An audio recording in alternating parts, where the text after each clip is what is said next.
What's up, bitches? WDev is back.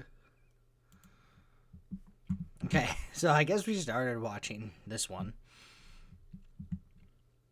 So I guess we'll move right back on. Back watch it.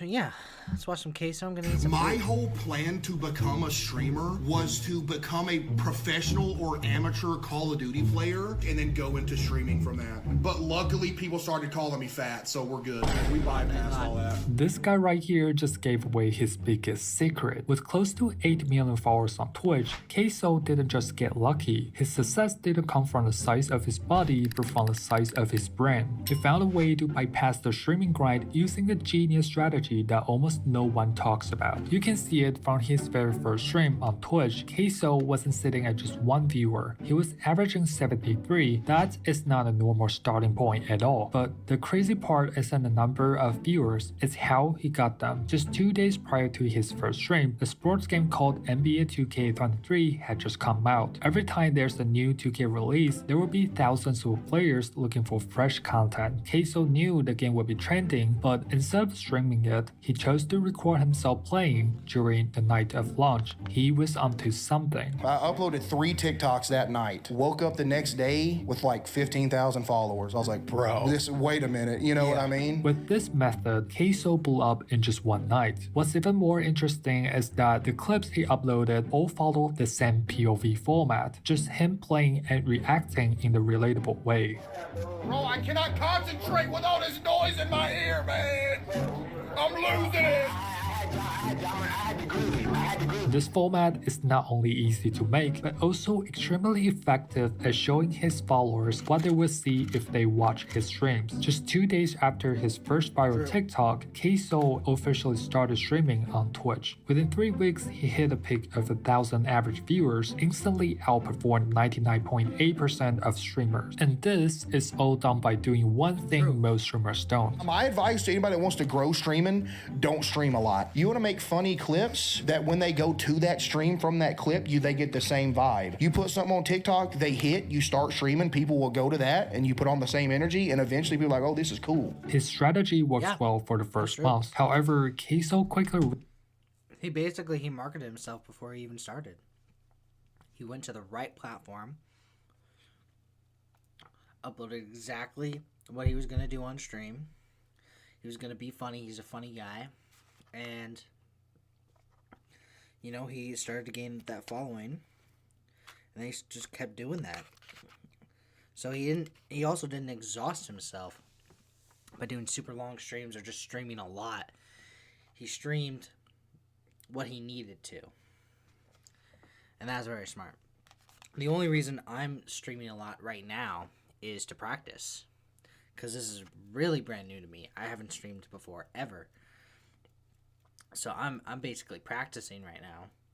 Getting used to talking, getting used to doing stuff in front of the camera. And, I mean, I've been in front of cameras, but, you know, being live and what I want my stream to be. And then when I do figure that out, and I have that, I'm going to take a lot of the same marketing strategies, not just from Queso, but from other top streamers. I mean, I was explaining it earlier to Caden what the strategy is. I'm more confident in that strategy than in anything else. This also gives me a chance to start to understand the tech behind streaming, the platforms, how to use the platforms, how to set up things like donations, and like how am I going to monetize this. Like, it gives me time to think. But when I want to kick this into full gear, I will, and I know exactly what my strategies are going to be. And I know that by the time I do that, there might be a new strategy, there might be a new meta, so I'm keeping an eye on that as well. realized there's a problem in his plan. A problem so big that he couldn't ignore it. I was getting like 1,000 viewers a night. I was like, oh man, it's cool. Then it started dipping. All of a sudden, I'm getting 500 viewers out. I'm like, oh. All of a sudden, I'm getting maybe 200 viewers out. I'm like, whoa. I'm like, oh man, I'm quitting. His audience was tired of 2K content. If he didn't figure out the solution fast, this could be the end of his streaming career. So this time he did something most streamers are afraid to do. On February 10th, 2023, a game called Hogwarts Legacy was released. It's a single-player action RPG, which is in a completely different category from NBA 2K. Kayso took the risk, ditched 2K and started playing Hogwarts right away. In almost every case, switching a niche guarantees a loss of existing viewership, but surprisingly that wasn't the case for him. He stuck to the same strategy and kept playing Hogwarts to pump out a huge amount of TikToks, and one of them hit. Well, I see the sun peeking through the window a little bit. Sleep schedule gone now. Gotta make Hufflepuff proud though. Hey, it is what it is, man. This TikTok changed his life forever. Kayso blew up once again on a scale far bigger than before. Switching games didn't affect him because the product people like wasn't NBA 2K, it was his reactions. The audience simply loved seeing him play and react to the game, no matter what it was. That's why I think if you take the strategy of, oh, they're here to see me for this particular thing, so I'm only ever going to give them that thing, like, you're going to fail eventually. Of course, you can also do this in a different, like, in the opposite direction, like Stephen He, where he started that new show on his channel, and it didn't have any of his characters, and didn't have any of his catchphrases. It was a completely different product from what his viewers came there for, so of course they stopped watching. So, like, there's some balance that goes into that, you know. For streaming, it's a little different because the product always was Kayso. It didn't matter what he played. That was the product. At first, you might think the product is the game he's playing, but it's not. It never is. For YouTube, you actually are creating a product, the video, right? For streaming, you're coming for the person. For YouTube, like, you're there for the person. But if you're doing something like sketch comedy and you switch to a podcast, like, those are two different products. This time, Kayso knew he had made it. He had successfully become a variety streamer. Within 3 years, Kayso has played over 700 different games on stream, and his viewership only goes up. But he didn't build this system just because he's smart. He built it because he couldn't afford to lose anymore. Prior to his streaming career, Kayso was actually on the brink of collapse. Every day he worked 8 hours in maintenance and cut grass for another 4 hours, yet somehow he was still broke. His card even got declined once at a dollar store, leaving him feeling nothing but embarrassed. Kayso hated his jobs and tried streaming once, but didn't work out. And this is the point that I wanted to touch on from that first animation video we watched today. With anyhow, already messed the saying up, lol. You can do anyhow as long as you have the right why. And this is how I want to reinforce that point. Kayso succeeded because he couldn't fail anymore. He succeeded because he had no other choice. He had to figure it out, and he had to figure it out now. And, like, he made mistakes while trying to figure it out, but he kept going because he couldn't go back. It was plan A or plan A. There was no plan B. His plan B would have left him in shambles and complete collapse. When you have that kind of force driving you forward, like, you could have a goal, right? You could have a light at the end of the tunnel, but that's only going to push you so far. But if you have a monster chasing you from behind towards that light, you're going to stay motivated. You're going to stay consistent. You got no other choice. You either succeed or die. Those are your choices. Most people will pick succeed even if it's the hardest thing they have ever possibly done. His life was difficult, and he was about to give up on everything he wanted to be. Just when he decided to lose weight and join the military for 20 years, somebody came to save him. The reason that I gave it another shot again in general was because of my mom. Because I was miserable at work. You know, she'd hear me complaining like, oh, I hate my job, I want to go do something else. She said, why don't you give streaming another try? Just upload some clips, you're funny, see what happens. Kayso's mom pushed him to try streaming one last time, and as we now know, it quickly became the best decision of his life. My 3-ball is a 84, I think, 84. It's either 83 or 80. I'm pretty sure it's 84 though. Are you Kayso from TikTok?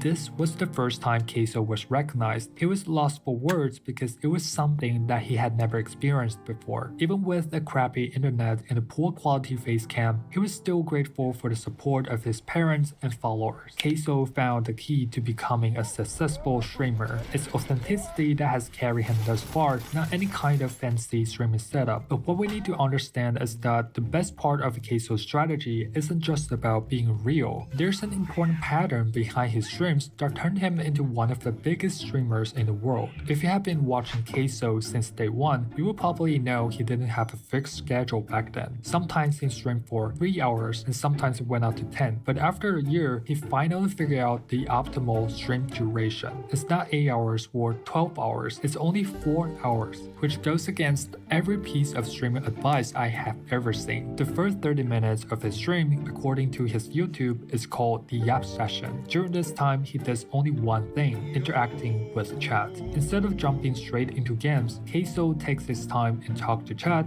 react to fan arts, rate his viewers set up on Discord, or sometimes even open packages sent from his fans. On the surface, Yap Session seems unorganized, like a waste of time, but under the hood, it shows how smart Queso really is. Usually, for an organic channel with no interference from bots or artificial views, we should see viewers growing in the curve like this during a stream. What this means is that live viewer counts often stabilize about an hour into a stream, therefore it makes no sense for Queso to play games as soon as he goes live. His viewers are real people, so he has to give them time to join the stream, and the Yap Session is essentially a time buffer. However, Queso turned it into something extremely valuable by bonding with his community. Every time he reacts to his chat or fan messages from his Discord server, it creates a positive feedback loop, encouraging his community to interact with. And it just engages. That means if you are like the first one into the Queso stream, you can talk directly to him as other people come in, and he's gonna see you first. Well, he's gonna most likely at this point it's probably like the first few people, but then having that interaction with your community,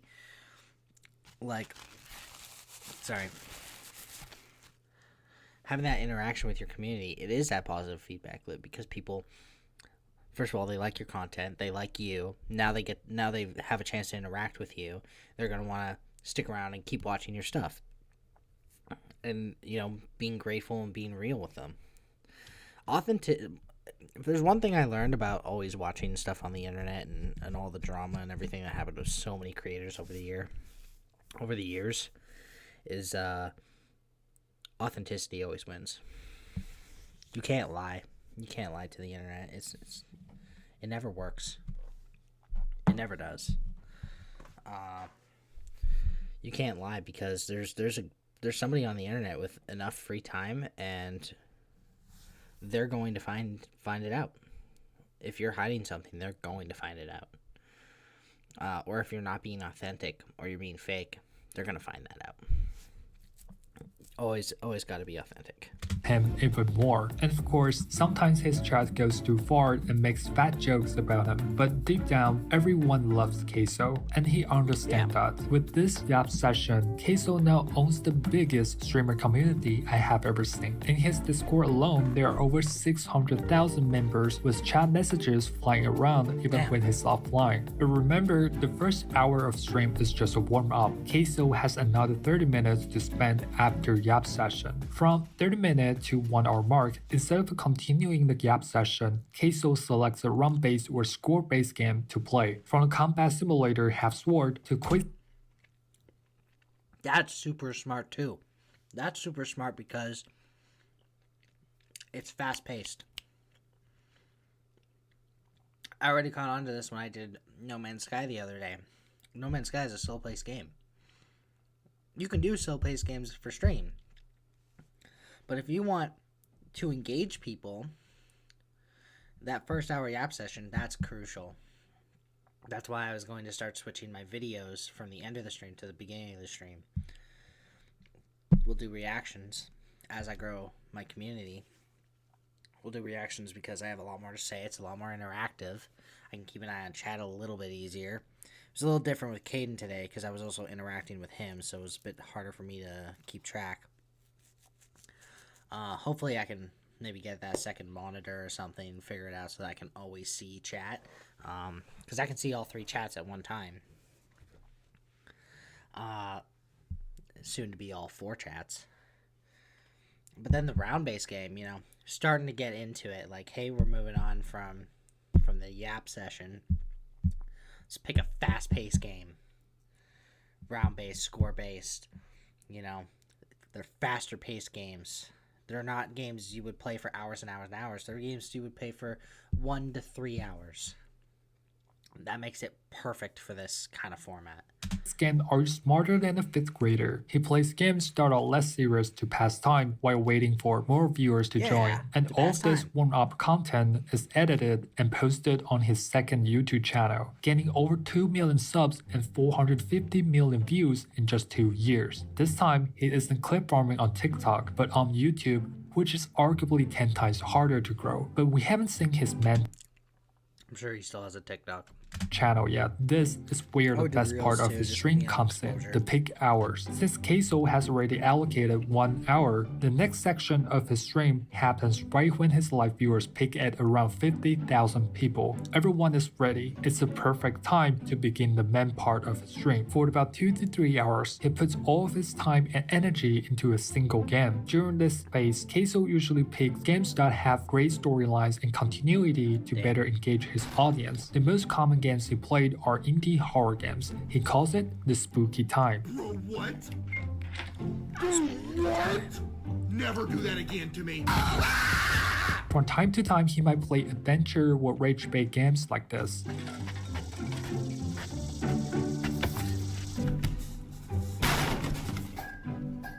And once in a while, he would play with friends to create even more funny moments. He's friendly? He's friendly. Lord have mercy, skits! Oh my God! All of these long-term gaming sessions have a single purpose. They serve as a tool to grow his main YouTube channel, which now has over 9 million subs, and almost every single one of his uploads gets over 1 million views, making him tens of thousands of dollars every month. He's not just a content creator anymore, he has turned himself into a successful entrepreneur. But the thing is, there's still 30 minutes to an hour left in his 4-hour stream. Queso will switch to a different game, but the content will always be repackaged and posted on YouTube. So 4 hours is all he needs to run clips, grow his channels, and entertain his live viewers. With this strategy, Queso is now unstoppable, and that is why most streamers fail except him. Bouncing dirty. My whole plan. True, that main part of the stream. Spooky time, play with friends, play longer games.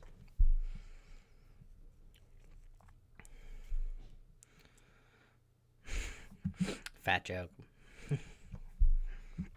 Yeah, that's great. Yeah, I mean, this Queso is very clearly quite intelligent. Because he developed all this over just a couple years, which is insane for streaming. We're also gonna watch this Burnt Peanut one because Burnt Peanut also. I went over things with Caden earlier, but this is also another video that I watched that really inspired me and helped me develop my distribution plan. Once I figure all my shit out. If somebody's in there, the lights are on, but the lights are off, but this light is on. Does that light stay on even if nobody's in there? God, I wish I had Fragus over here. That guy has no friends. He would definitely know.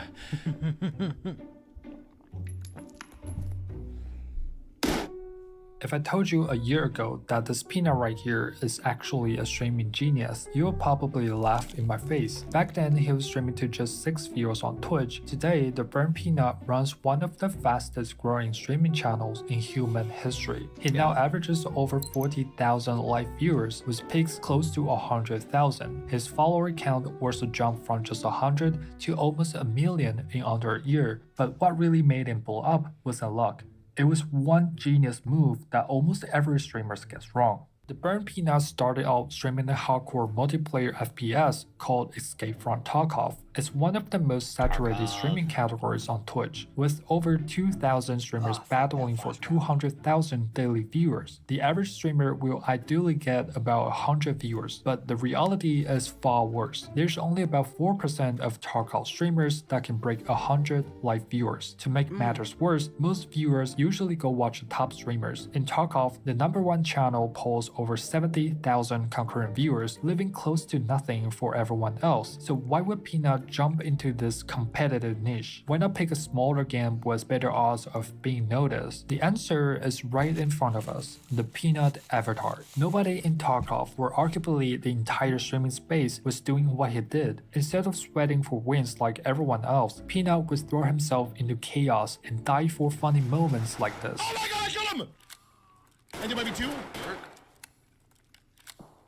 There's two. What the?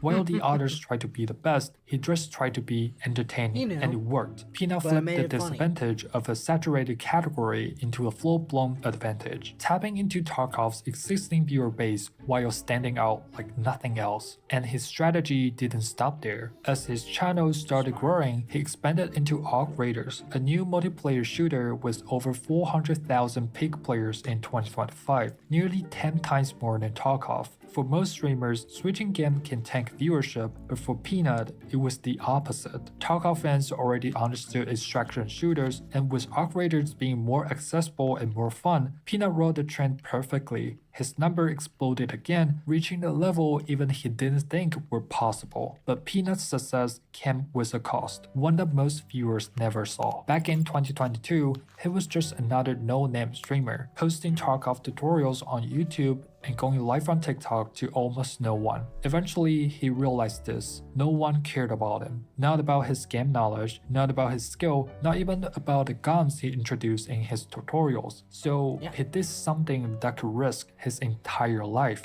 He gave up. He dropped the tutorials, deleted every single one of his videos, and quit the streams and spent the next several months teaching himself 3D modeling and video editing. In January 2024, he returned, but not as the guy behind the camera. He came back as a talking, silly-looking Peanut. Using Snap Camera, he mapped his eyes and mouth onto a 3D model he made himself. And just like that, the Burnt Peanut So was genius, born. like- This time, So he said, I know he mentioned before that he was a VTuber. And he was just like a normal human VTuber. And like, that was new for only so long, right? Until everybody starts jumping on that. But to fully embrace, to take a like a name tag, you're like, oh, I'm a peanut, a burnt peanut. To fully embrace that, and to learn the skills to, you know, let's do a 3D model of the peanut instead of any of like a human or like a humanoid, and fully embrace that, and to map his real life eyes and mouth onto that so that it looks silly, and then to keep his kind of energy up for all his streams.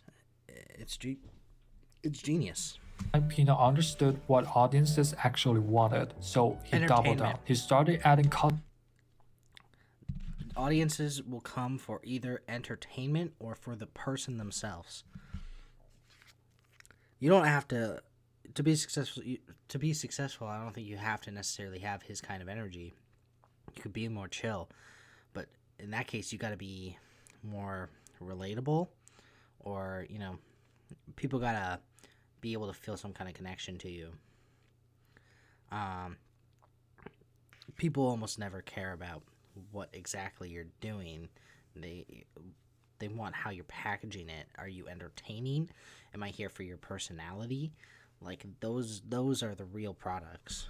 costumes, visual effects, and animated scenes to keep things unpredictable and fun. Every moment of his stream was crafted to entertain, and the viewers were loving it. But here's where things got serious. Instead of pocketing the money he earned from streams, Peanut reinvested everything. He hired video editors, animators, whatever it took to upgrade his content, and this created a snowball effect. Better content brought in more viewers. which brought in more revenue that he can reinvest again to make the next stream even better. He basically became the Mr. Beast of live streaming. But the final part of Peanut's strategy is easily the smartest and the most overlooked. It's something I have never seen anyone talked about. I call it exposure hacking. Instead of streaming on just one platform, Peanut goes live on YouTube, Twitch, Kick, and even X all at the same time. With over 10 million daily viewers spread across those platforms, multi-streaming wasn't just smart, it was calculated. But that was only part of his exposure hack. Peanut also made himself predictable. For over 2 years, he streamed almost every day at the exact same time. In the beginning, he went live at 11:30 p.m. Eastern and streamed for 8 hours straight. The goal was to avoid the rush hour, grow in the creator's base, and train his audience to expect him night after night. But once his channel exploded, he shifted to 8 p.m., the most competitive and viewer-heavy time slot. But by then, he wasn't afraid of any competition. He was the competition. And finally, the smartest move of all, Peanut launched a 24/7 replay channel, an alternate account that loops past streams around the clock. So even when he's asleep, his exposure and viewership keep growing. That channel now averages over 2,000 live viewers and is climbing faster than most full-time streamers. And with everything working together, from picking the right niche to giving up to exposure hacking, Peanut proved that his success wasn't just luck, it's all part of his master plan.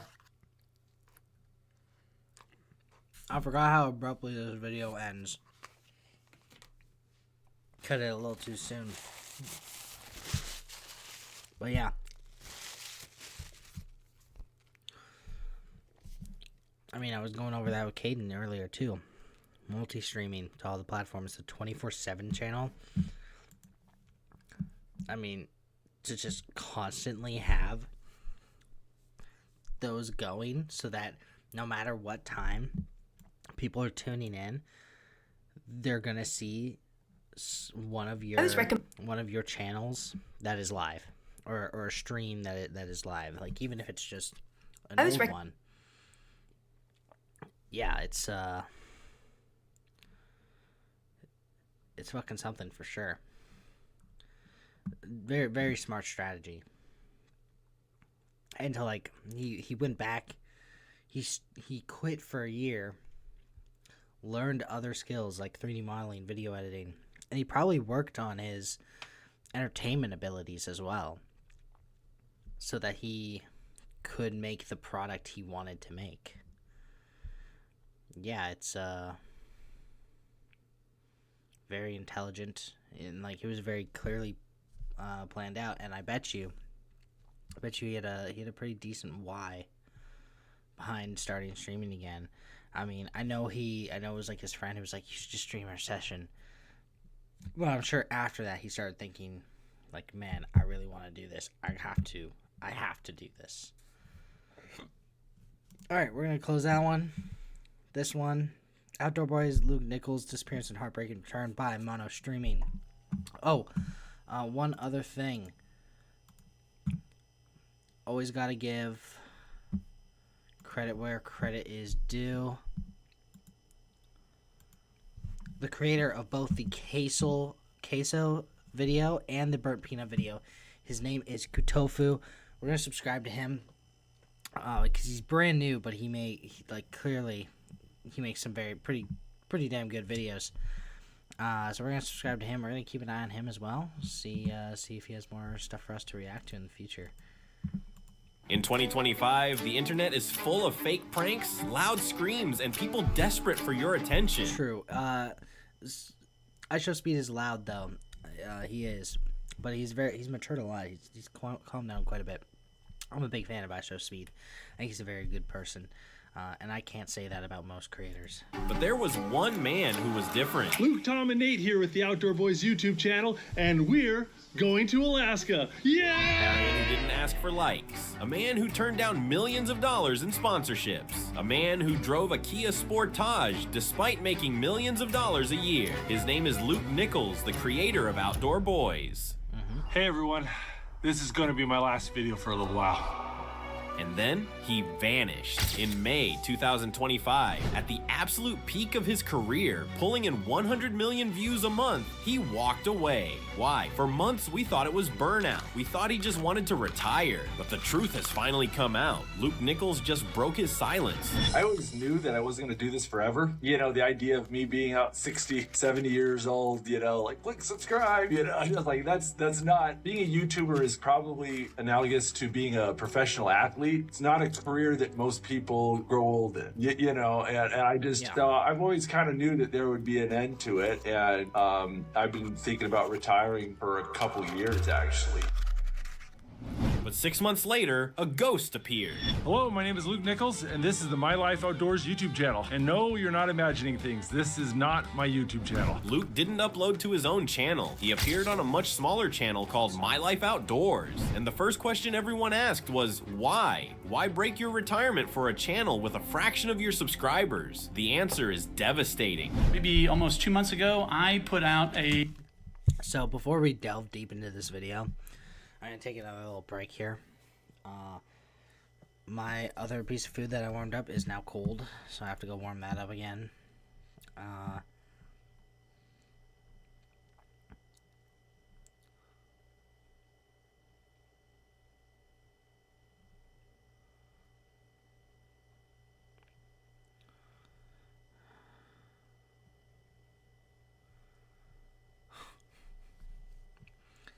Man, I don't know what the fuck's going on with this whole dual kick partnership thing. Dualspace.com kick partnership. Buddy, if you're still watching this stream, I'm not gonna fucking take your shit. Alright? You can stop. Under like 5 different accounts. 1, 2, 3, 4, 5, 6, 7, 8. 8 different accounts. You've posted this in my chat. I do not fucking care. Oh, free $100, no Debo code. Active right now, what the fuck? No, dual.com, kick partnership. I don't care. I don't. I'm just here to fucking chill, watch some videos, have some fun. Please leave. Please stop trying to promote shit. I don't care if I stream to nobody.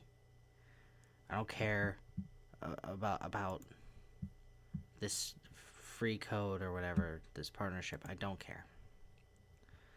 I'm just here to stream, have some fun, watch some videos, eat my food, and if there's real people who find that entertaining and want to hang out with me, that's great. But I don't care about this fucking money shit or whatever. This fucking partnership or whatever. Like, I'm not gonna jump into that, and it's like it's most likely a scam.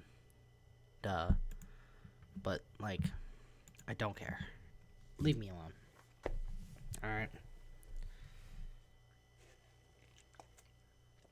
It's just really fucking annoying. That's all it is.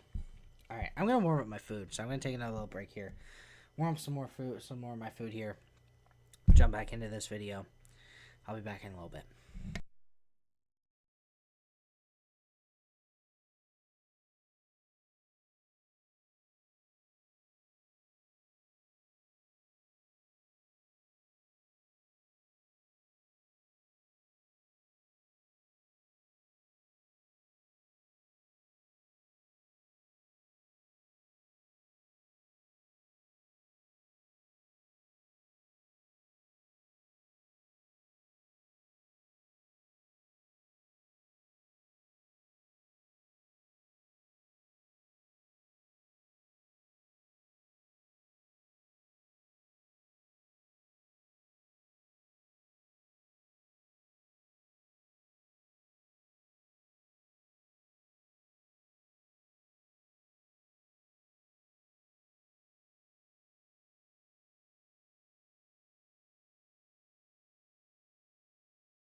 All right, I'm back.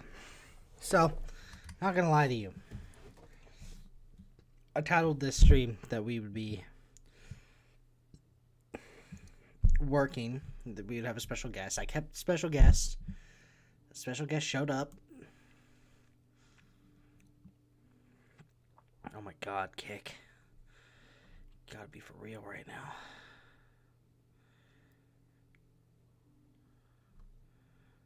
Ha! Yeah, look at my mistake. Special stream yapping, working, special guests. I can keep the yapping and special guests. I'm gonna skip out on the working. I was thinking maybe we would edit on stream, so I put it in there. I still want to edit on stream, so it's probably gonna happen eventually.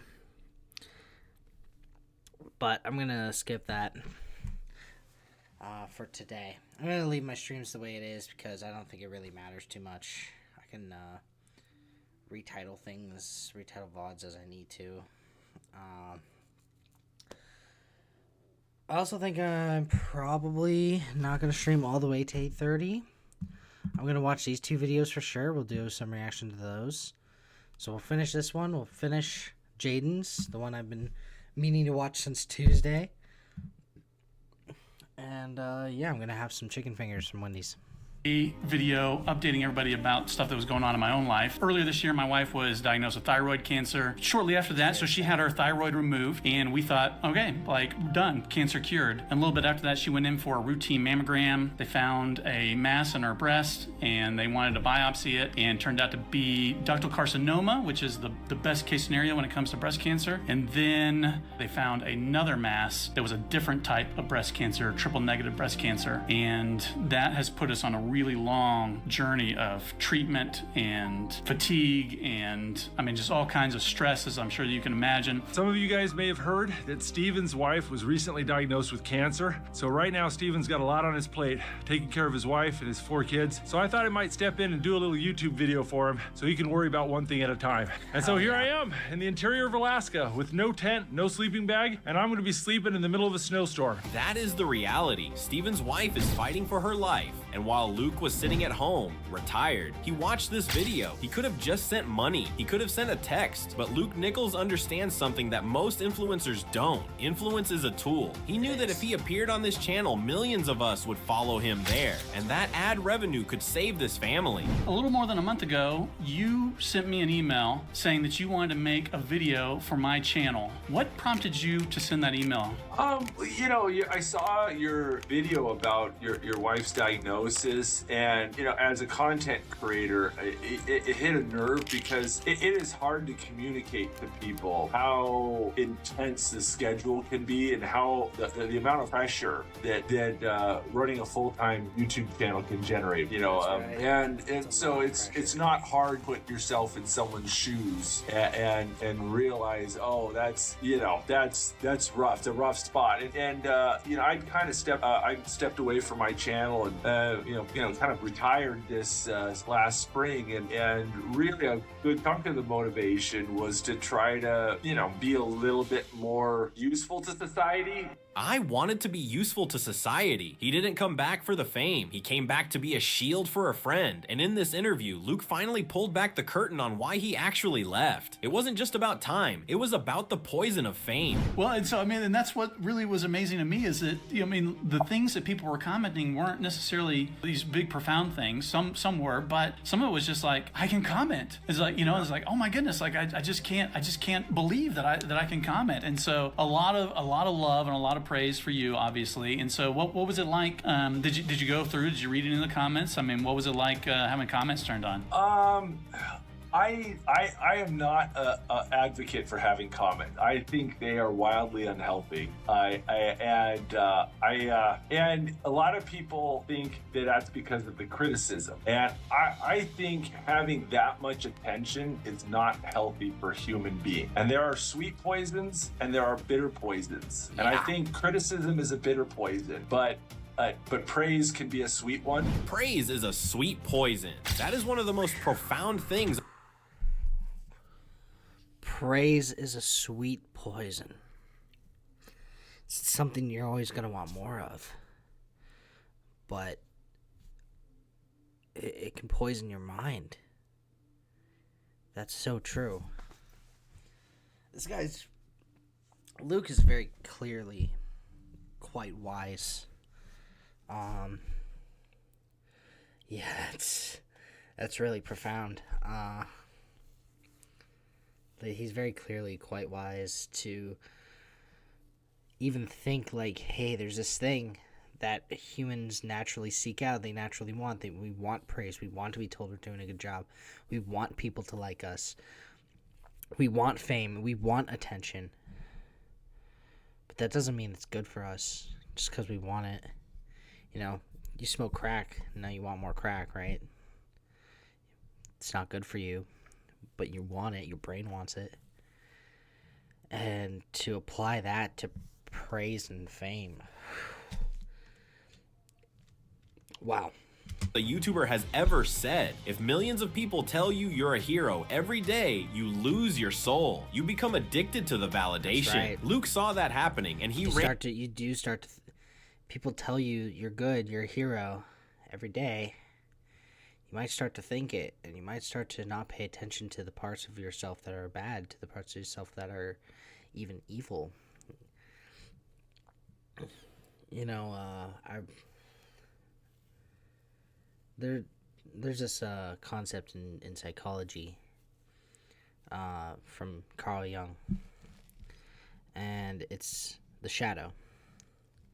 It's the dark side of humanity, the evil side. And Carl Jung said, you know, it's a mistake to always be seeking that outwards, to always be seeking that out in other people. It's not that it doesn't exist there, but the evil lives within. You know, there's a darkness inside of you. There's darkness inside of every single person, no matter how good they are. All good people are capable of doing bad things, just as all bad people are capable of doing good things. But to constantly feed attention into thinking, no, I'm the good guy, even when internally you're feeding the bad wolf, you're feeding the evil wolf, doing bad things, but on the outside, people are saying, oh no, you're good. Yeah, that can definitely poison you. Even if you're not feeding the bad wolf, you might not pay attention to it anymore. If you're always being told that you're the hero, that you're the good guy, and you know what you don't pay attention to turns into a monster. So that shadow can quickly overtake you. And the other way. He even admits that being away from the camera has been weirdly difficult. He calls it phantom camera syndrome. The weirdest part about retiring is phantom camera syndrome. I call it, like, you've heard people when they get amputated limbs, they can feel their limbs. Like, I get phantom camera syndrome. Well, I'll be doing random things and I'll go to adjust the camera, you know, because I'm constantly moving the camera and there's no camera there. And I'm like, and I have this urge to go and hit stop and record because, you know, I'm just doing that constantly, and I'm so used to doing it while I work for 11 years. It's like an amputated limb. After 11 years of filming everything, he still reaches for a camera that isn't there. But despite that, he is happy. He slept on the frozen ground one last time, not for content, but for kindness. Thank you for being a really good friend. Thank you for the help of the channel and the support of my family and all that. That's why we love this guy. He's so authentic. I've talked about it a lot this stream, and I've noticed that, like, if you're not authentic, the internet will eat you alive. But if you are authentic, and I mean, like, sincere authenticity, the genuineness, people notice that, and they'll love you for it, because you're one of the few that are not faking something, and I think that's really beautiful. I know that it may not be good for you, but you're to hear it all the time. But you are a good guy. It was the best deal I've made. I slept on the ground for one night, and I made a good friend. That's a good deal. That's a good deal. I'll take that deal all day long. In 2025, creators are getting arrested for clout and scamming their fans. And then there is Luke Nichols, a man who walked away from the money to save his family and only came back to save a friend. But to truly understand Luke and why he's making decisions like this, We need to go back to the beginning of the story. He is born and raised in Anchorage, Alaska. This wasn't some influencer who moved there for content. This was his actual life. Growing up in one of America's most rugged environments, Luke learned essential survival skills from his father and grandfather. We're talking about real outdoor expertise passed down through generations. This right here is a willow. In the wintertime, willow is the primary food source for moose, ptarmigan, and hares. It also has some medicinal properties. The greenish yellow inner bark of a willow has aspirin in it. It tastes just like biting into an aspirin pill. So he is not just a content creator who moved to Alaska because of the YouTube, he is the real deal. At 19, Luke spent 2 years in Japan as a Mormon missionary, a choice that completely shaped who he became. Leaving Alaska and living in a new culture taught him how to connect with people, share stories, and see the world through different perspectives. Those skills later became the backbone of his YouTube success. And on top of that, years later, that same connection helped him get an awesome survival tool for Alaska. There's no better skill than being able to connect with others, even across all boundaries. Like, that is the best possible skill to have as a person. Because there's nothing more valuable than that. There's nothing more valuable than being able to connect with people, being able to hear and understand their stories, what their lives are like, and for them to relate to you, and it also gives you more opportunities to show kindness. And I mean, that is God's greatest gift, without a doubt. I bought this hatchet in Hiroshima, Japan last spring. I used it to take the limbs off these trees. And now everyone keeps asking him for the link to buy it.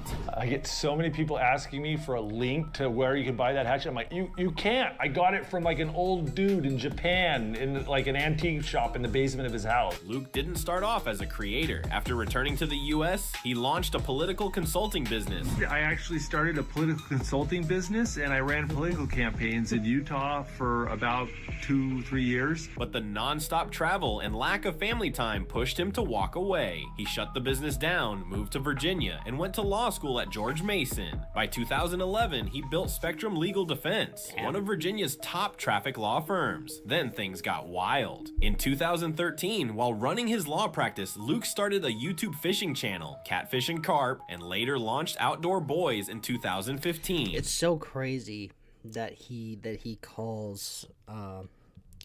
this a young person's game. You know, when I think of that, I think of people in their 20s, maybe even late teens. But, you know, he lived such an interesting life beforehand. And he's done so many things. Honestly, a life to be very proud of. His routine was insane. Court during the day, editing videos at night, filming on weekends. He was basically working 2 full-time careers at once, and somehow made both succeed. And this is where Luke's approach became different from every other YouTuber out there. When the Outdoor Boys started gaining traction, Luke could have easily sold out. He could have plastered sponsors everywhere, done all the typical influencer stuff to maximize profits, but he didn't. He needed to create that genuine connection with the community. And get this, while other creators were flexing supercars, Luke kept driving his Kia Sportage. That's the kind of authenticity we're talking about. That's why we love him so much. In 2020, he finally went full-time on YouTube, and by early 2024, something incredible happened. The channel...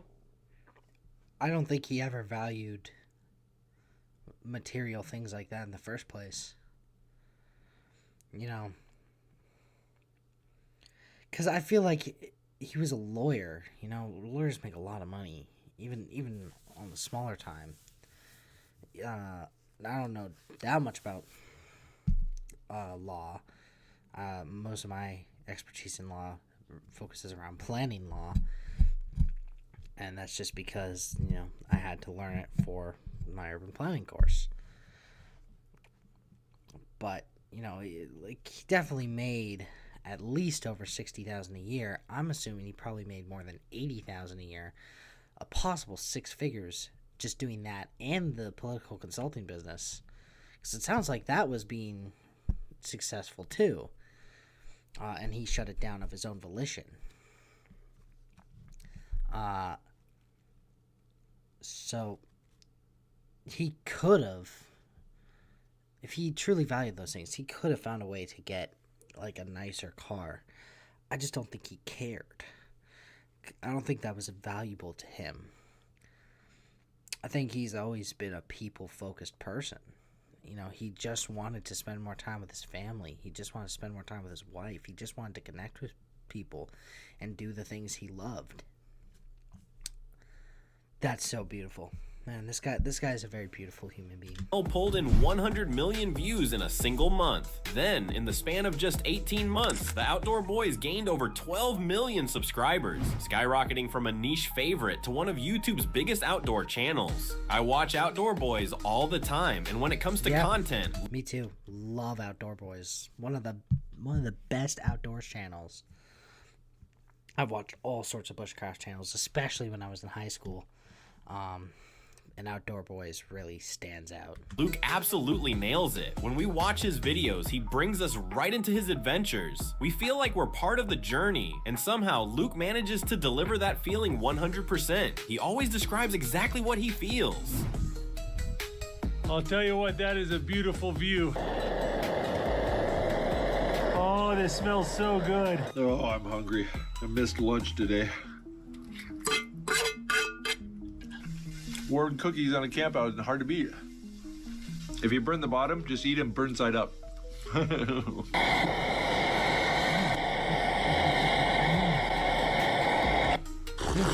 like his little dance. I do that sometimes too. His food is so good, you just gotta dance a little bit. I got a little orange zest herbal tea with a lot of sugar in it. A little sweet treat for myself after dinner. Ah, man, that sun ducked behind the mountain and it's cold. Damn, look at that. That's almost like a pyramid-shaped mountain, man. Cold already. I would really like for it to not be below -20 though. That would be nice.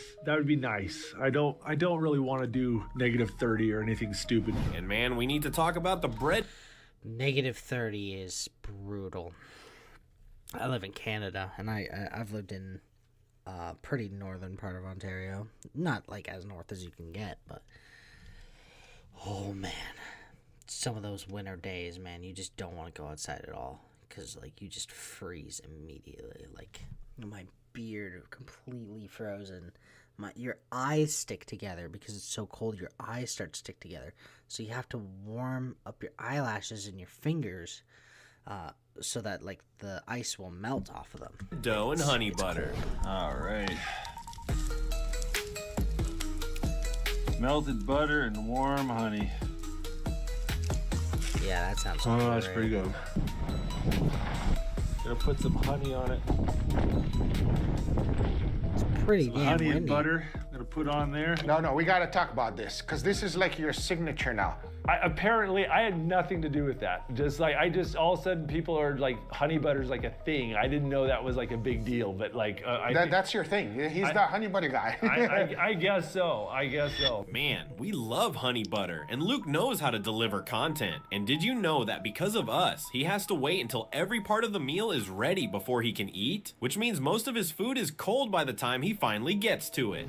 Oh, that's done. Put that there. You see, if I was making that, I would eat every single one of them individually. Your dad waits. That is a YouTube thing. It's 13 degrees out. You know how quickly your food gets cold at 13 degrees? But you want to put the whole thing on the plate. You want a nice plating. It just looks awesome having the whole thing on the plate. He's doing his best, and that's why we love him. The man is a... Like, he was very video focused. He did everything for the audience. And eat cold food, although I'm still sure he enjoyed it because, man, his food looks so good. Genius. Now, let's talk about something important that people don't always think about. What Luke does is genuinely dangerous. What you guys do is see how many times you burn things up. Like, winter camping and burning your stuff up, it goes hand in glove. Like, those bottles, like how many of them I've melted. You even caught a cabin on fire. Yeah, caught a cabin on fire. But yeah, you know, you sleep next to playing around fire like that in cabin, like stuff gets caught on fire. So it's learning that dance of how to get close but not too close. Every trip requires serious planning. Backup plans, safety protocols, emergency equipment. One wrong move, one miscalculation, and things could go very wrong very fast. The logs over on that side were starting to smolder. You can tell the logs are getting hot, pine sap bubbling out of them. That's a big deal. That happens a lot. Like, yeah, because what happens is when you first put the woods there, they're cold, they're wet, whatever, and they'll be fine. But sometimes over a case of a day or two, they'll dry out, and then stuff that wouldn't have caught fire will. So you can be in a shelter like that for a day or two, no problem. Then all of a sudden, poof, all that sap that was bubbling out, that's flammable. You're building these shelters, and you're in a sleeping bag or something, and everything catches on fire, and you can't quite get out quickly, and the sleeping bag can. Sap is like super flammable. I mean, it can be good. You can use it to make some makeshift like fire starter stuff, but you gotta be careful. Plastic can melt on you. Oh God. Yeah. All right, that's feeling warm.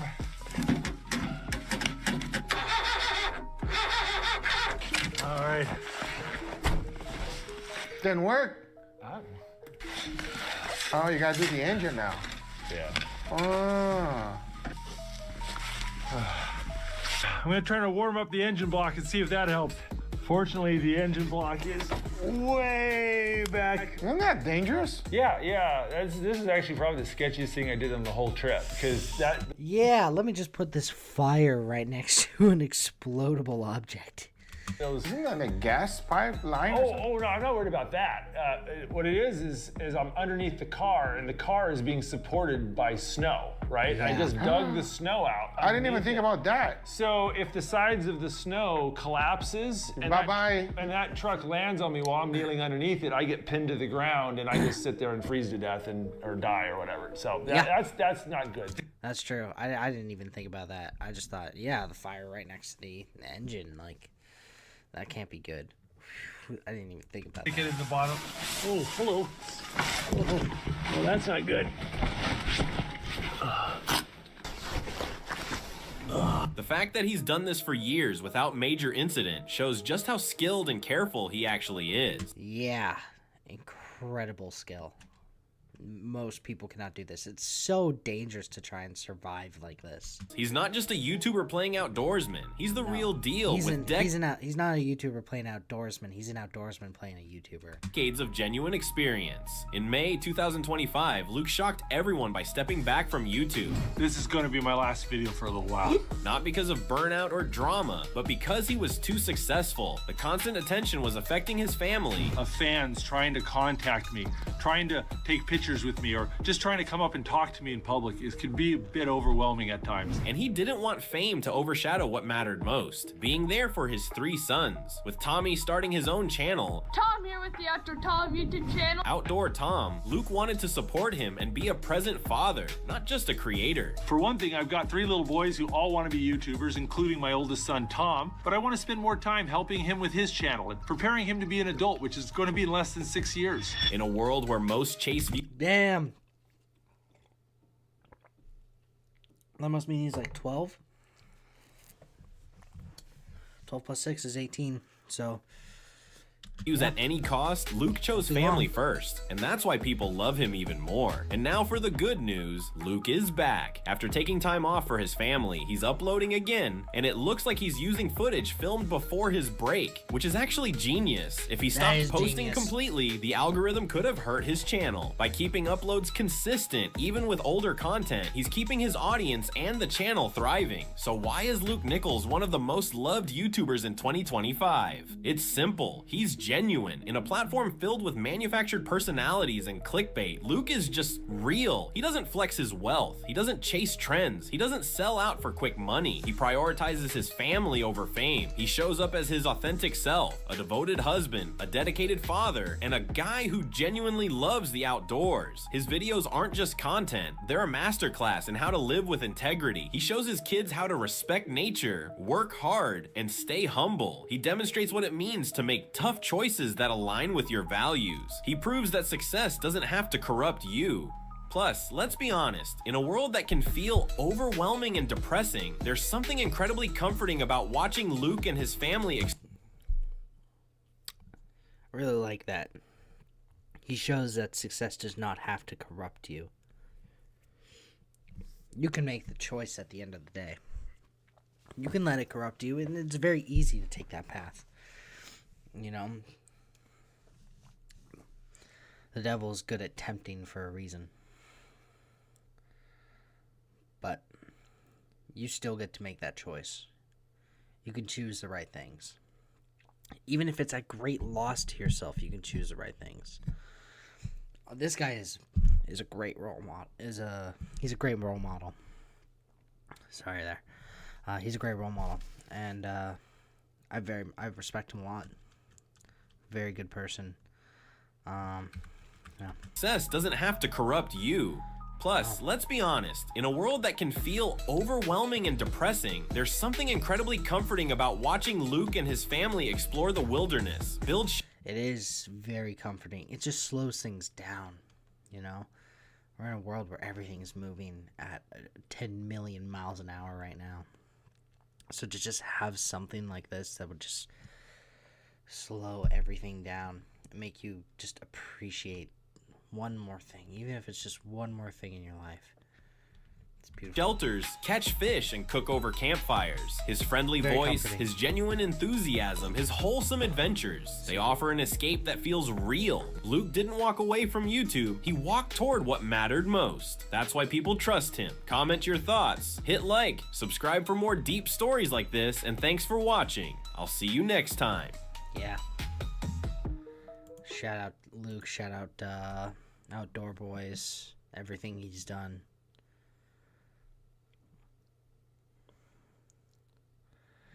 Yeah, to be fair, he wasn't a YouTuber. He was a hardcore winter survivalist that was documenting his trips on YouTube. He is much closer to a professional athlete. Not all heroes wear capes, but Luke is a Superman. Yeah.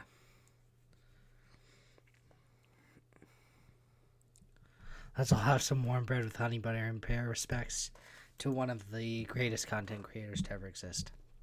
Yeah. Praise is a sweet poison, yeah. He's a national treasure. He really is. You know, people love him for a reason. He's a good man. Thank you, Mono Streaming. This video was great. Subscribe to you as well. Give you a like on that video. Go watch the original. Good stuff. Alright, so here's what I think my plan is. I'm starting to lose a lot of steam here. Haha, steam. So, I am going to watch the Jaden video, and I think I'm done for today. I was going to try to stream all the way to 8:30, but I just don't think I have it in me. I had some really good fun with Caden there, showing him some of my more favorite Asmongold videos. So I guess I haven't reacted to much, but I've reacted to some of the same Asmongold videos twice. I'll find a way to make that into some decent content. But we're going to watch this one because I said I would watch it on Tuesday. And I think we're going to be done for today. Well, I went to the bank to get a new debit card. I walked in, the lady asked, "Can I help you?" And So, a little bit of context from what happened Tuesday. I finished the day by talking about this one video that was talking about piracy and how it's making a comeback.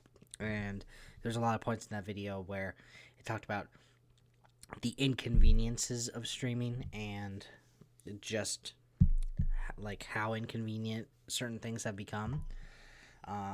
We didn't even talk about like go deep into passwords or anything, and like just the like little things that make that more inconvenient. Sean, I'm gonna start a trend when I do these videos and stuff. We're gonna watch a little YouTuber called Sean Digital. This guy's great as well. He makes really good videos. There's a ton of stuff of his I have not seen yet, so we got all sorts of stuff to watch together, all sorts of stuff to react to. I think it was this one, Why Physical Media is Cool Again. Yeah, I think this is the one. We're not gonna watch it. We're gonna queue it up for the next stream. When is the next stream? I don't know. Tomorrow and Monday, I'm probably gonna spend some time with my brother. so probably Tuesday. But we'll get back onto this one. We'll finish the day with this one. I said, I'd like a new debit card, please. So this is all about a while how ago, I went to the inconvenient bank to modern get life a new actually debit is. card. I walked in, the lady asked, can I help you? And I said, I'd like a new debit card, please. Her face scrunched a bit, and then she replied, let me see what I can do. Would you take a seat for a moment? I sat in the lobby Let me chair see what I for can do. 30 As in, minutes, like, assuming why that aren't she you was just doing fucking- everything in her power to get me a new debit card. And when the lady finally came back, she simply said, no, we don't do that.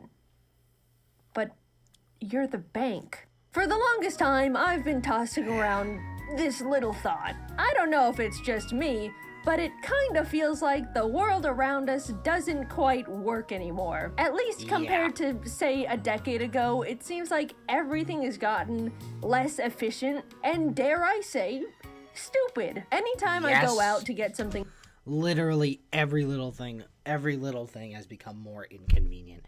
And the worst part is that we're sold this lie that because, we all have smartphones now, we all have all this great technology, you can order food to your door, you can order whatever to your door. Oh, it's more convenient. It's not. It really isn't. Just because we can order stuff to our door now, and that's something we weren't always able to do, doesn't mean that life is more convenient.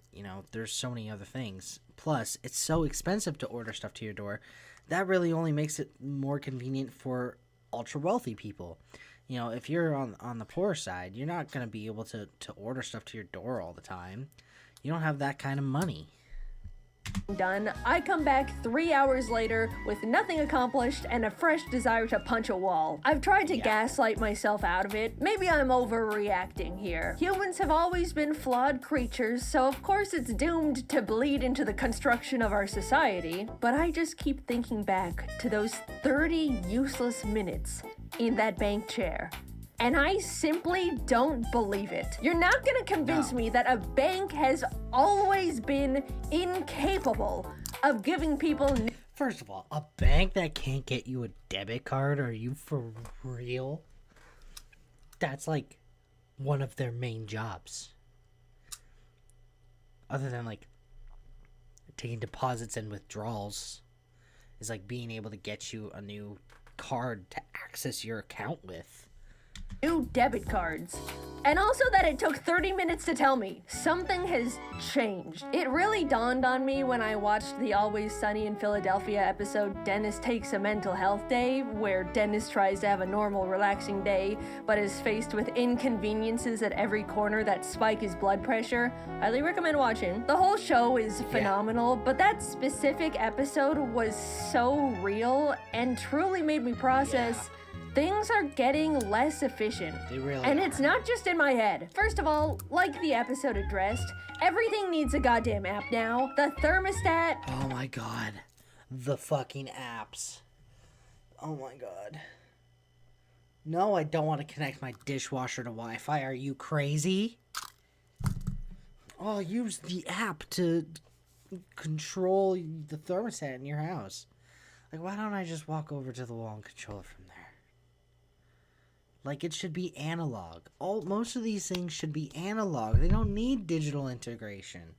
Air filters, light bulbs. I bought the cats a bulbs new is automated insane. litter box, and guess who now has a litter box app on her phone to get it to even turn on? I'm sick of the stupid apps. They don't make life easier no matter how many times these products try to convince me they do. No, they make life way, way more inconvenient and expensive. Because, there's always a premium plan. There's always some subscription model. The UI is always clunky and confusing. Nothing is optimized. Companies act like you can part the Red Sea with their apps, when more often than not, I'm stuck trying to connect it to the device in the first place. When was the last time you bought a new anything and had it completely set up and working within 5 minutes of unboxing it? At this point, if my Years. Wi-Fi It's been goes out, years. every electronic in my house becomes a useless block of metal because none of it works on its own anymore. Everything needs Wi-Fi, an app, an account linked to my email. So many things don't need Wi-Fi.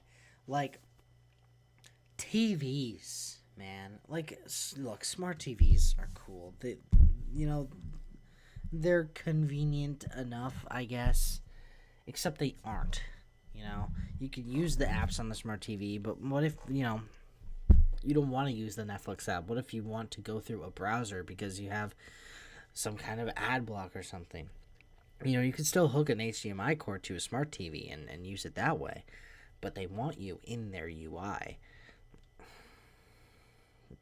TVs don't need UIs. They don't need to be smart. We can make OLED TVs that aren't smart TVs. And there's no reason why we aren't, other than these companies make smart TVs because it's a way for them to get you onto different things to make more money, and all these apps like Netflix and the streaming apps or whatever, you know, without smart TVs, they're going to have a harder time making money because more and more people will just find ways around it.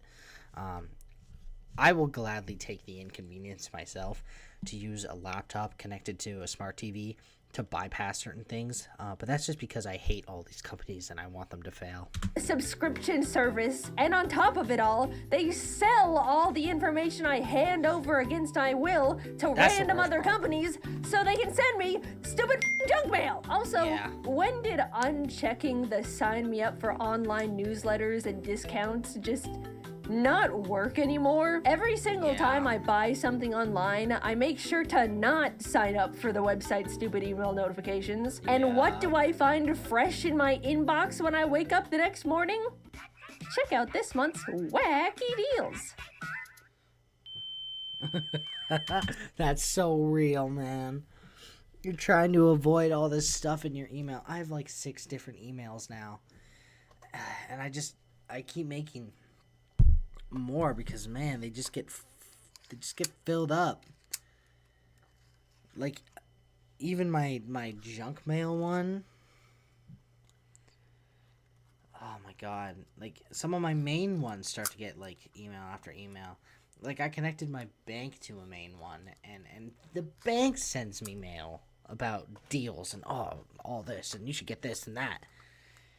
It's so annoying. It is so unbelievably annoying. So I have an electric car, right? One day, it just straight up refused to play music. After troubleshooting for 5 minutes, it turned out I needed to download a software update to my car. Even though the music worked perfectly normal before the update. Sure, fine, the future's now. But for some reason, the car couldn't find or connect to the Wi-Fi.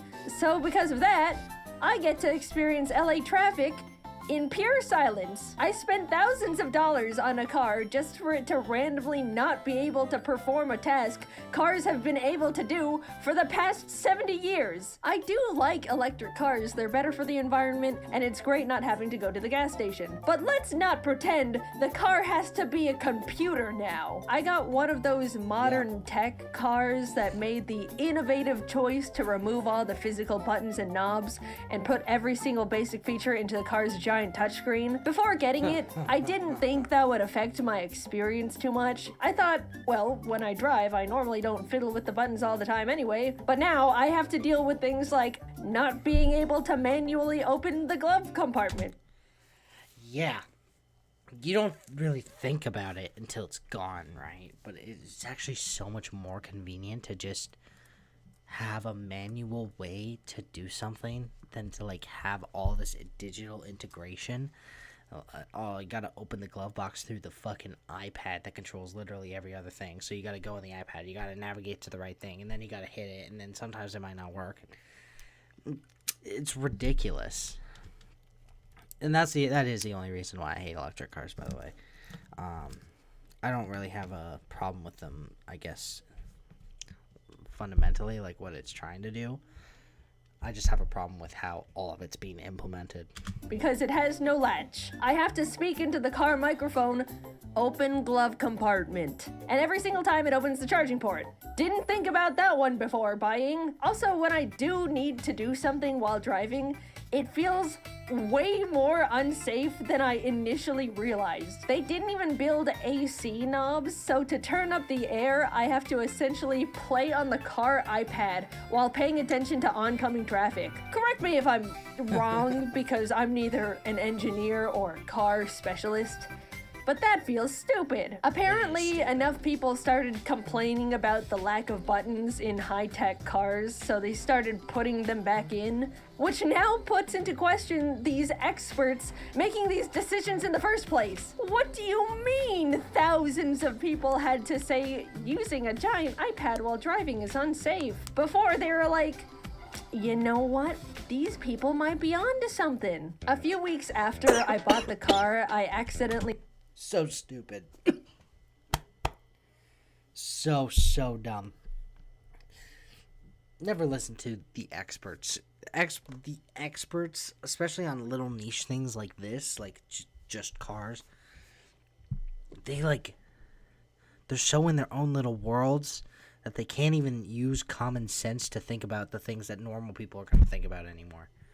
It's so ridiculous. He stepped on glass and needed to go to urgent care. So Jacob and I hopped in, and as we started driving down the neighborhood, the screen got covered with software update required. Thinking it was a simple fix, Jacob pulled off to the side of the road and clicked download, to which the car completely locked and became undrivable until it finished the download, which was 45 minutes. I ended up having to call an Uber to go to urgent care, despite owning a fully functioning car. Lesson learned, I suppose. They got me again. Also, I don't know how a car can download a software update on the side of the road and not in my own goddamn garage. It all just feels so dumb. Nothing feels like it's checked to make sure the customer has a half-decent user experience anymore, because companies think slapping an app together makes something high-tech enough to get away with slop. And on top of it all, everything is a That's true, man. So many of these companies just think, oh, let's make an app. So long as we have an app, it'll be like high tech and trendy, and then and then they won't realize all the mistakes in our model or whatever, or like our business model. It's the dumbest shit in the fucking world. subscription service. Why can't I simply buy my stupid computer car and have it come with the tech that's already built into it? Subscribe to be able to connect to the internet. Subscribe to enable auto steering. For a while, companies were thinking about turning the seat warmers into a subscription. The heating coil is already in the car that I bought. Just leave us alone. Imagine pitching to someone 15 years ago, oh yeah, the car you bought? Yeah, it's all yours. But you have to pay money every month to use the windshield wipers. It's become so common for us to buy products and not even actually own them, and you need to pay money every month to keep using them. And they're bad. Businesses have always prioritized profit. I like that she used Adobe here. Fuck Adobe. Fuck everything Adobe stands for. Fuck their entire business model. I hope they crash and burn. They're one of the worst companies on the planet. That's never changed. I'm not upset about that. But at least in the past, they had to, in good faith, offer something that actually did the shit it was advertised to do. Now they just go, oh damn, we can give less and charge more? Hell yeah, brother, lock the cold out the fridges. The other day, I wanted to get a new router for my office. Jacob and I headed over to our internet provider store, and I said, hello, can I buy a router? Oh, we don't actually sell routers here. You need to go online and ask customer service to send you one. As I was processing this, Jacob decided they wanted to get a phone upgrade. Excuse me, could I actually buy this phone? Yeah, we don't have those in stock here. You can buy it, but it'll have to be shipped to your house. What? We went to the internet and phone store and left with no internet and no phone. What are the employees being paid to do at that point? What's the point in any of it? I get that a lot of shopping has shifted to online, but I really, really miss simply having the option to go to the store. They're becoming empty husks with a logo on top. Also, excuse me, but I need to ask customer service to buy a router? Just let me exchange my money for the item that you very obviously sell. Anytime I'm told I need to contact customer service, I consider it a lost battle. Nothing exists in this world that is worth descending the trenches that is a customer service phone call. Companies have put it together that if they make everything inconvenient and frustrating, set up enough cryptic hoops to make people jump through, waste as much time as possible, people will just give up. And they don't have to deal with anything. It's sick. Once I needed to call a plumber, but was only...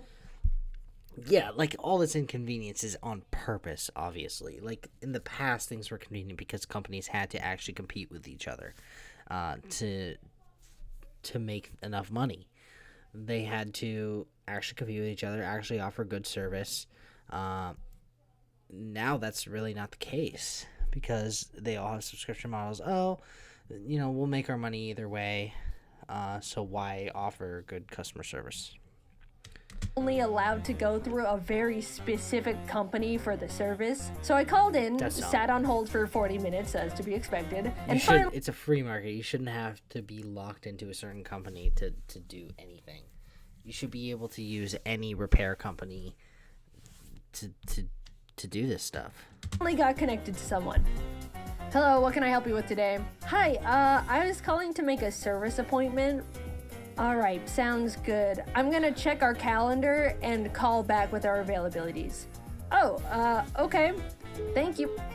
And so I waited for 2 days.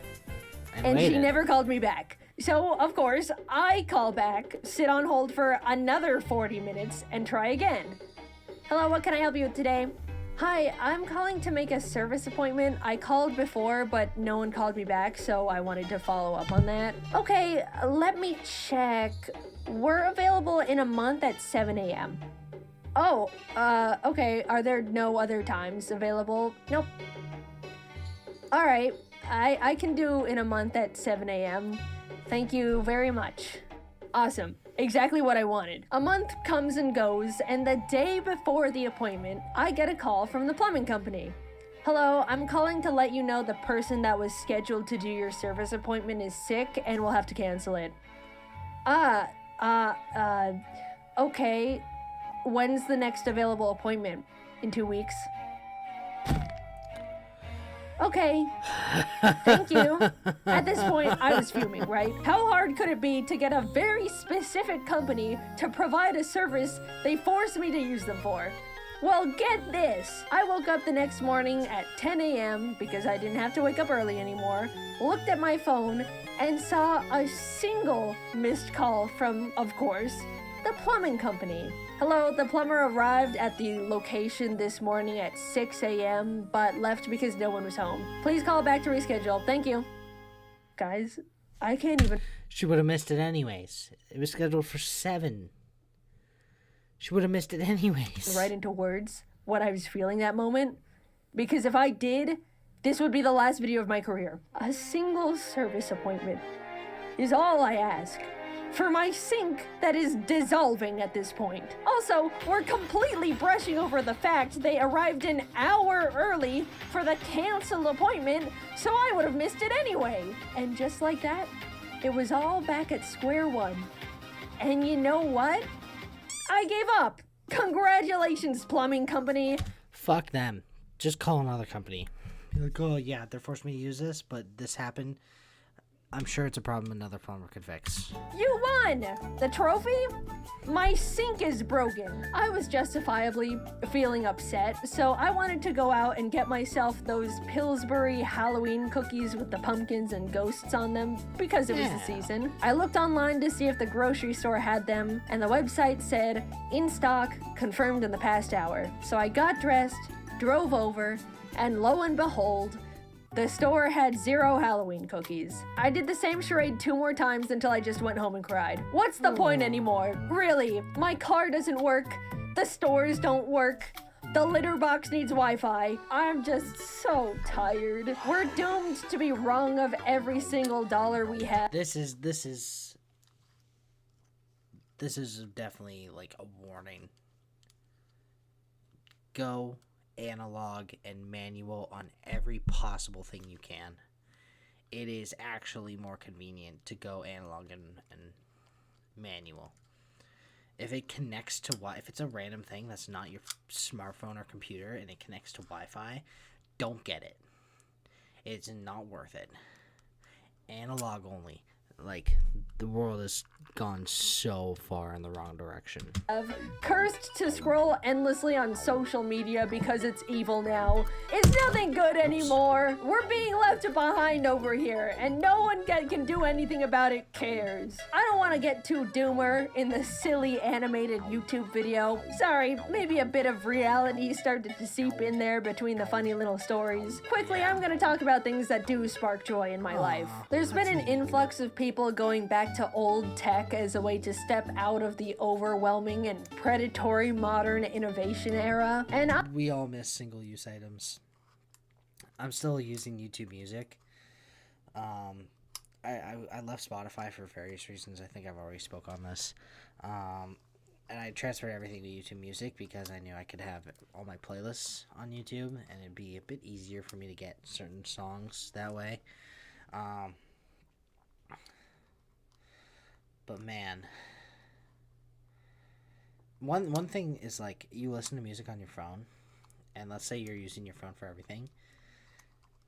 You listen to music, you just want to enjoy the music, you just want to be in the moment. But then you get notification. Oh, you got an email. Oh, you got a text. Oh, you got this. You got that. You got this. You got that. Notification, notification, notification. And it just interrupts you, and you can't even enjoy the thing you set out to do in the first place. So, like, what's the point in having a digital Swiss Army knife if, like, it's not even particularly good at doing those tasks, right? Like, with a normal Swiss Army knife, if you're cooking a full course meal, you're not going to use the little knife on the Swiss Army knife. You're going to use a kitchen knife. If you're doing a particular job that needs a screwdriver, you're going to try to use a full-size screwdriver before you use a Swiss Army knife. Like, it has its use. Like, we created a digital Swiss Army knife. That can have its use, especially when traveling. But it's not good for every single use case. So we need single-use items. We need dedicated music players. We need dedicated e-readers. We need dedicated computers, to do our main tasks. Not everything should be done through the phone. Not everything needs to be part of the Swiss Army knife. I am also on that boat. A while back, I started playing on my old 3DS, and something about using a classic handheld rewires... I hate that the 3DS is a classic handheld. Man.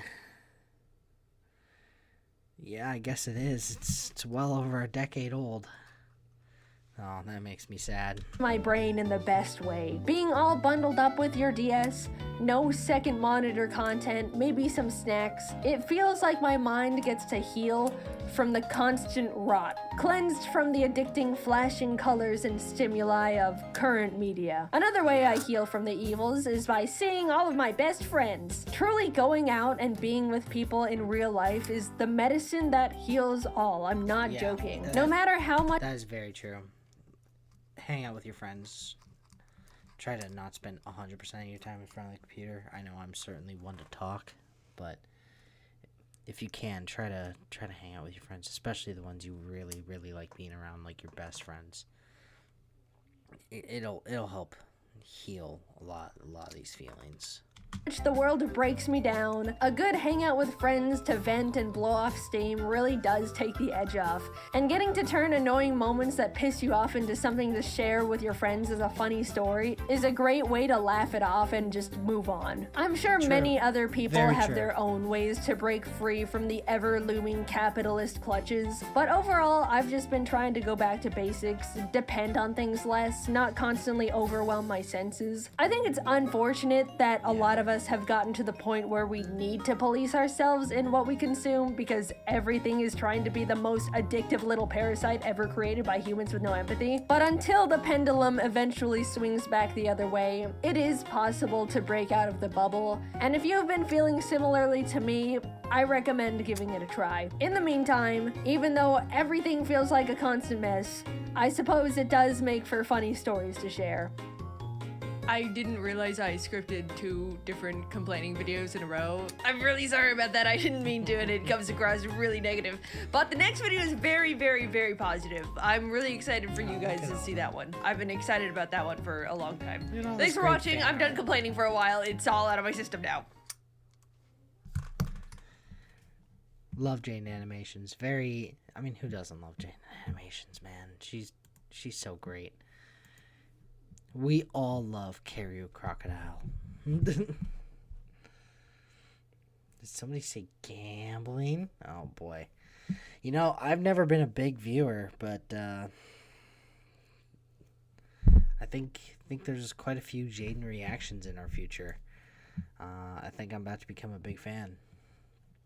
But for now, you know, we got this one coming up. We're going to do a lot of Sean Digital reactions as well. He's got a lot of great videos. I know some of them. There's a bunch of them I have not watched. And I'm going to try to be transparent about which ones I've seen. I've seen this one. Most of the stuff I've reacted to so far is stuff I've seen. Just kind of get myself kick into gear for the type of reactions and stuff I want to be doing. But, yeah, we got anything else? Just more bots and shit. Wrong one, Devin. Yeah, for now, that's everything. That's the last one we wanted to do here. And, oh man, my hair's been all fucked up too. We're gonna watch this one another day. But for now, that's the end of the stream. I'm starting to ramble. I'm starting to go off in all sorts of different directions. So I'm going to end it. Thank you so much for watching. This has been a great day. This has been a great stream. I'm so glad I got Caden on. I'm going to make a lot of great videos out of this. All right. Thank you, everybody. Johnny.